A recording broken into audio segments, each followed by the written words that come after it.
অশান্তই এই শৈলকুপায় ফসলের সাথে শত্রুতা কোনো মতেই যেন থামছে না। একের পর এক বিভিন্ন কৃষকের স্বপ্নগুলো ধূলিসাৎ করে দেওয়া হচ্ছে, কখনো সামাজিক অধিপত্যের বিস্তার ধরে, কখনো আবার পূর্ব শত্রুতার জের ধরে, আবার জমি জাতির যে ঝামেলাগুলো থাকে সেই ঝামেলার জের ধরেও। আজ এমনই একটি ঘটনা ঘটেছে ঝিনাইদহের শৈলকুপা উপজেলার 11 নং আবাইপুর ইউনিয়নের হাটফাজিলপুর গ্রামে।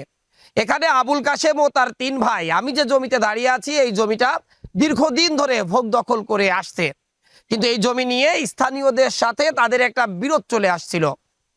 তারই জের ধরে একেবারে তাদের সাথে কোনো রকম আলোচনা না করেই আজকে সকালের দিকে এখানে এসে এই জমিতে থাকা প্রায় শতাধিক কলা গাছ ও বেশ কয়েকটি মেহগুনি গাছ অবৈধভাবে কেটে ফেলা হয়েছে। জমি নিয়ে যদি কোনো ঝামেলা থাকে তাহলে অবশ্যই আইনের আশ্রয় নিতে হবে, তারপর আইনগতভাবে এই জমিটা আসলে যাদের প্রাপ্য হয় তাদের কাছেই বুঝিয়ে দেওয়া উচিত। এতে কিন্তু কোনো ঝামেলা, মারামারি বা গ্যাঞ্জামের সম্ভাবনা থাকে না। আগে একটি প্রবাদ বাক্য ছিল যে দখল যার জমি তার, জানেন সেই আইনটি সংশোধন করে এখন বলা হয়েছে দখল যার জমি তার, এর আর কোনো ভিত্তি নেই, দলিল যার জমি তার।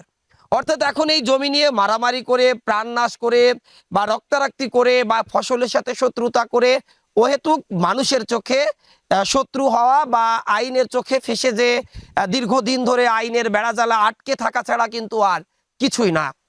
আমরা দেখছি বেশ কয়েক বছর ধরে শৈলকুপা উপজেলার যে 312টি গ্রাম রয়েছে, 14টি ইউনিয়ন, একটি পৌরসভা সহ বিভিন্ন এলাকায় এই ফসলের সাথে কিন্তু এভাবেই শত্রুতা চলে আসছে।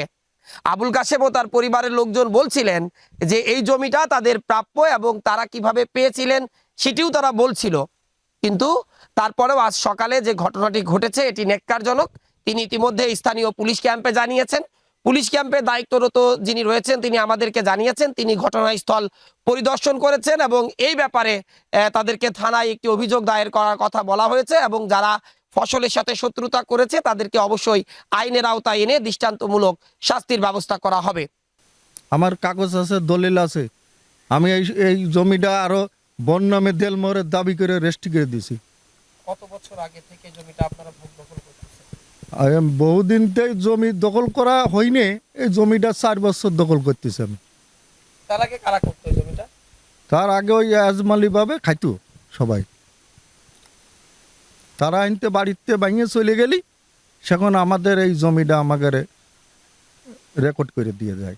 তারা কারা দিয়েছিল রেকর্ড করে আপনাদের? আমি নুরো এরাই। ওরাই তো এখন দখল চাচ্ছে, তাহলে এরা দখল চাচ্ছে, জমির কাগজ আছে নি তাদের? আমার জমির কাগজ, তাদের জমি পাবে ওই বাড়িটা, ওই বাড়ি পাবি তাদের জমি। এরা জোপূর্ব সন্ত্রাসী কার্যকলাপ করে। কতজন আসছিল আজকে? আইছিল দলের লোকজন মেলায় আইছিল, তারা গাছগাছালি কাটিনে কাটাছে। আমিন, ফিরোজ, কেসমত, নুরো।